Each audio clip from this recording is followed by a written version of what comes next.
Good morning everyone, সবাই কেমন আছো? সবাই নিশ্চয়ই ভালো থাকবে। তো আবার আজকে একটা নতুন ব্লগ নিয়ে তোমাদের সাথে একটু কথা বলতে চলে এলাম। তো সেই ক্ষেত্রে দেখতেই পাচ্ছ আমি সকাল সকাল প্রায় রেডি হয়ে চলে যাচ্ছি একটা গ্র্যাজুয়েশন ডে সেলিব্রেশনে। তো সেই ক্ষেত্রে আমি যেহেতু এখনো জুনিয়র, তো আমাকে শুধু ডাকা হয়েছে সেখানে।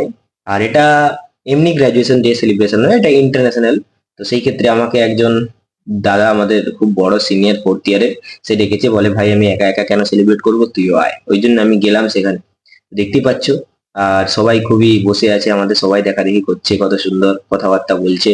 তারপর ফাইনালি আমাদের গ্রাজুয়েশনের সার্টিফিকেট দেওয়া শুরু করে দিল সবাইকে।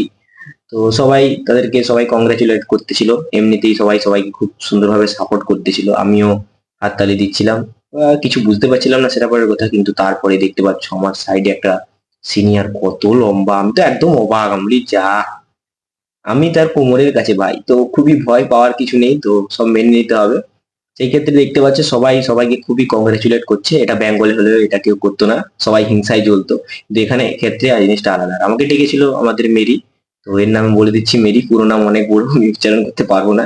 সেই ক্ষেত্রে আমি ছেড়ে দিলাম, আর তাকে দিয়েছিল একটা সার্টিফিকেট, সঙ্গে গোল্ড মেডেলিস্ট এ একটা আমাদের ইউনিভার্সিটির। আর খুব সুন্দর খেলায় একদম আমাদের পার্টনার বললেই চলে। তো সিনিয়র চলে যাচ্ছে, একটু মনটা খারাপ হচ্ছে, তারপরে আমাকে বললো যে আয় তোর সাথে একটা ছবি তুলি। ফাইনালি তার সাথে ছবি তুলে আমরা এখন চলে যাচ্ছি খাওয়া দাওয়ার উদ্দেশ্যে, আমাদের সেরিমনি প্রায় শেষ।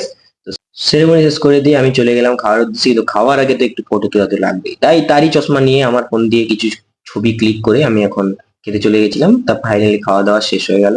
আর সবাই ভালো থাকবে, টাটা, গুড বাই।